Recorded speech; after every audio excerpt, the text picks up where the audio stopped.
여러분 안녕하십니까? 이어서 뉴스데스크 강원입니다. 2024 강원 겨울 청소년 올림픽의 대회 2일차를 맞아 본격적인 경기가 펼쳐졌습니다. 설상과 빙상 경기 모두 많은 관람객들이 현장을 찾아 올림픽을 즐기고 선수들을 응원했는데요. 대회 열기가 달아오르고 있습니다. 윤하은 기자가 취재했습니다. 새하얀 눈으로 뒤덮인 평창 슬라이딩 센터. 썰매에 등을 대고 누워 경사진 코스를 통과하는 루지 경기가 한창입니다. 16개의 커브, 2km가 넘는 코스를 지나는 데 걸리는 시간은 불과 1분 30초 안팎. 청소년 선수들의 박진감 넘치는 역주가 이어집니다. 직접 보니까 되게 실감나고 선수들이 열심히 준비한 걸 보여주는 것 같아서 너무 신납니다. 추운 날씨에도 불구하고 야외에 마련된 관람석은 관람객들로 북적이고 응원하는 선수가 지날 때는 국기를 흔들며 환호성도 지릅니다. The venue here is just very open, very nice. I've enjoyed my time here so far. When he comes by here on the corner, we're screaming, we're using the cowbells, we're giving him all we have to. 경기를 마친 선수들의 얼굴에는 아쉬움보다는 후련함, 그리고 앞으로에 대한 기대감이 반짝입니다. 스타트를 몇 번 못 쳤던 게 좀 아쉽고, 그다음에 또 굉장히 만족스러운 거는 이제 피니시를 통과했다는 거 하나로 전 충분한 것 같습니다. 각 종목별 경기가 본격적으로 시작되면서 대회 분위기도 무르익고 있습니다.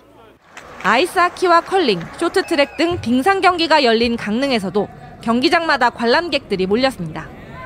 대회 첫날 쇼트트랙에서 우리나라 첫 금메달과 동메달이 나오면서 분위기를 끌어올렸고 선수들의 선전을 기원하는 열띤 응원이 이어졌습니다. 실제로 보니까요, 화면이랑 보는 거랑 확실히 다르고 박진감이 넘치고 이렇게 빠른지 몰랐어요. TV로 봤을 때는 이렇게까지 빠른지 몰랐는데 와, 진짜 빨라요. 2024 조직위는 더 많은 관람객들이 경기장을 찾아 경기를 직접 볼 수 있도록 추가 티켓을 오픈하고 설상 경기장의 경우 예매 없이 누구나 관람할 수 있도록 경기장을 개방하기로 했습니다. MBC 뉴스 윤하은입니다. 나흘째 영동 지역을 중심으로 많은 눈이 내리면서 도내 곳곳에서 폭설 피해가 잇따랐습니다. 오늘 오후 3시 40분쯤 영월군 무릉도원면의 한 비닐하우스에서 불이 나 60대 여성이 연기를 마셔 병원으로 후송됐고, 이보다 앞선 오늘 새벽 강릉시 왕산면에서 눈 무게를 견디지 못한 비닐하우스 6동이 무너졌고, 삼척시 도계읍의 한 도로에선 가로수가 쓰러지며 도로가 통제되는 등 크고 작은 사고 20여 건이 발생했습니다. 국도 38호선 삼척 신기에서 도계 구간에는 아직 개통되지 못한 도로가 남아 있습니다. 노선을 두고 갈등을 빚다 선형을 바꿔 공사를 시작했는데 당초 기대보다는 조금 늦어진 내년 하반기 개통이 예상됩니다. 배연한 기자가 보도합니다. 산비탈에 올라간 굴삭기가 부지런히 흙을 퍼 나릅니다. 산비탈 아래에서도 근로자들과 굴삭기가 바쁘게 움직이고 있습니다. 국도 38호선 미개통 구간에 대한 공사가 진행되고 있습니다. 삼척 도계에서 미로까지 전체 14.4km 가운데 3.1km 구간은 당초 노선에 포함된 사찰의 존치 요구로 2018년부터 공사가 중단됐습니다. 다행히 지난해 도로 당국이 선형을 변경해 공사를 재개했습니다. 원주지방국토관리청은 보상 행정 절차와 공사를 빠르게 진행해 올해 말 개통을 목표로 했습니다. 하지만 일부 보상 협의 등이 지연되며 2025년 9월로 개통 목표가 다시 미뤄졌습니다. 우여곡절 끝에 다시 공사가 재개가 되었는데 공기를 좀 더 당길 수 있는 공사를 해주기를 정말 부탁을 드리는 입장입니다. 국도 38호선 미개통 구간의 공사가 마무리되며 기존의 왕복 4차선 도로와 연결돼 운전자들의 편의 역시 좋아질 것으로 예상되고 있습니다. 기존 개통 도로를 포함한 전체 공정률은 96.3%에 달하고 있습니다. 현재 교랑 1개소와 사면 절토 등 잔여 공사 추진을 위해 진입도로 개설 및 교랑 기초 공사 터파기를 작업 중에 있습니다. 국도 38호선 삼척에서 태백까지 25.4km 구간은 지난 1996년 확장 공사가 시작됐지만 아직도 마무리를 짓지 못한 채 28년째 계속되고 있습니다. MBC 뉴스 배연환입니다. 오늘 새벽 4시 20분쯤 춘천시 동래면 신촌리의 한 2층짜리 단독주택에서 불이 났습니다. 신고를 받고 출동한 소방당국은 20여 분 만인 새벽 4시 40분쯤 불을 껐지만 주택 안에서 90대 여성이 숨진 채 발견됐습니다. 경찰은 정확한 사고 경위를 조사하고 있습니다.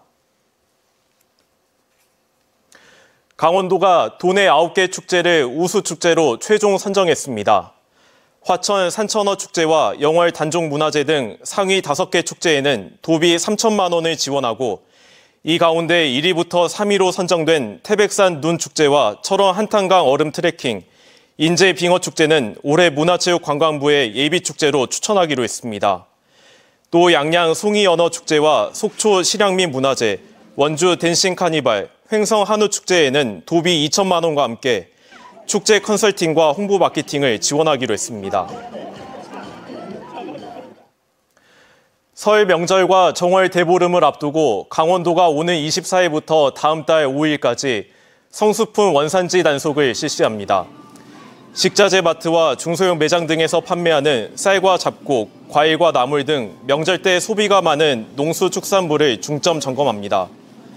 원산지를 표시하지 않거나 허위로 표시하는 등 위반 행위가 적발되면 행정처분 등 엄중 조치할 방침입니다.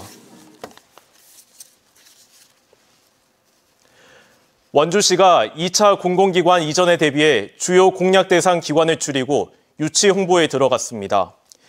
지난해에 이어 이달에도 수도권 소재 155개 공공기관을 대상으로 원주의 강점과 교통 편의성을 담은 홍보물을 발송하고 주요 공약 대상 기관은 직접 방문해 이전을 촉구할 예정입니다. 앞서 원주 혁신도시로 이전한 12개 공공기관들이 뽑은 업무 연관이 큰 주요 공약 공공기관들을 줄여 유치 전략을 짜고 있습니다. 당초 4월 총선 전까지 2차 공공기관 이전 계획을 수립하겠다던 국토교통부는 선거 후로 수립을 미루고 있다는 전망이 나옵니다. 이상으로 강원뉴스 마칩니다. 고맙습니다.